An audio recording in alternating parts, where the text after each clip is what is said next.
ప్రస్తుతం తెలుగు రాష్ట్రాల్లో చాలా మంది రైతులు ఈ లోతు దుక్కులు అనేవి చేసుకోవాలన్నా అసలు చేసుకోకూడదు రెండు రకాలుగా చెప్తున్నారు. నిజంగా ఈ లోతు దుక్కులు అనేది అంటే మనకు డీప్ ప్లగింగ్ చేయడం వల్ల సేంద్రియ కర్బనం పెరుగుతుందా పెరగదా? అసలు లోతు దుక్కు చేసుకోవడం వల్ల ఉన్నటువంటి కలుపు రావట్లేదు, కలుపు చాలా వరకు కంట్రోల్ అవుతుంది నా ఉద్దేశంతో చాలా మంది ప్లవ్లు అలాగే డిస్క్ ప్లవ్లు ఇలా చాలా రకాలుగా ప్లగింగ్ అనేది చేస్తున్నారు. ఇంకొంతమంది అయితే ఈ అరటి లాంటి రైతులు అయితే ఇంకా జేసీబీలు పెట్టి కూడా దుక్కి లూజ్ చేయాలని చూస్తున్నారు. ఇంకా దుంపజాతి పంట కాబట్టి దీనివల్ల నిజంగా సేంద్రియ కర్బనం పెరుగుతుందంటే ప్రతి రైతు తెలుసుకోవాల్సింది ఏంటంటే మీరేదో లూజ్ చేయడం వల్ల నేల అనేది వదులుగా మారదు. నేల అనేది భూమి అనేది ఒక విభిన్నమైనటువంటి వ్యవస్థ. ఇందులో కేవలం పీహెచ్ లేదంటే కార్బన్ శాతం ఇవే కాదు, చాలా రకాలైనటువంటి స్టేజెస్ ఉంటాయి.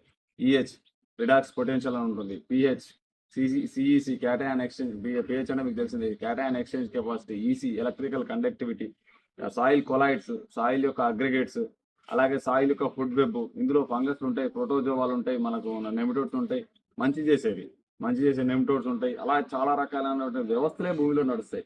ఇవన్నీ కూడా సరైన సక్రమైన క్రమంలో ఉన్నప్పుడే నేల అనేది వదులుగా ఉంటుంది. నేల యొక్క కాంపాక్షన్ అంటే బిగుసుకుపోవడం వెనుక కూడా న్యూట్రిషన్ యొక్క అవైలబిలిటీ మీద కూడా, ఇప్పుడు ఫర్ ఎగ్జాంపుల్ కాల్షియం అనే మినరల్ ఎక్కువగా ఉందనుకోండి, భూమి కొద్దిగా లోతుగా ఉంటుంది. అదే మీకు మెగ్నీషియం అనేటువంటి మినరల్ ఎక్కువ ఉంటే ఇది సాయిల్ యొక్క పార్టికల్స్ అతికిస్తుంది కాబట్టి నేల అనేది బిగుతుగా ఉంటుంది. ఇలా ఎన్నో రకాలైనటువంటి ఫ్యాక్టర్ ద్వారా నేల వదులుగా మారుతుంది. మీరేదో డీప్ ప్లవింగ్ చేయడం వల్ల నేల అనేది వదులుగా మారదు, సేంద్రియ కర్బనం పెరగదు. మెయిన్గా సేంద్రియ కర్బనం పెరగాలంటే భూమిలో సాయిల్ యొక్క ఫుడ్ వెబ్ అనేది కంటిన్యూ అవ్వాలి. వీటన్నిటికి సంబంధించిన ఇన్ఫర్మేషన్ అనేది నేను ఒక బ్లాగ్ రాయడం జరిగింది. మీకు కావాలంటే నాకు వాట్సాప్లో హాయ్ అని మెసేజ్ పెట్టినా, లేదంటే కామెంట్ బాక్స్లో మామూలుగా ఫేస్బుక్ ఇన్స్టాగ్రామ్లో చూస్తే మాత్రం ఆటోమేటిక్గా మీకు లింక్ వస్తుంది. మీరు యూట్యూబ్లో చూస్తే మాత్రం నాకు వాట్సాప్లో హాయ్ అని మెసేజ్ పెడితే ఆటోమేటిక్గా మీకు దీనికి సంబంధించినటువంటి బ్లాగ్ లింక్ అనేది వాట్సాప్లో ఆటో జనరేటెడ్ మెసేజ్లో రావడం జరుగుతుంది.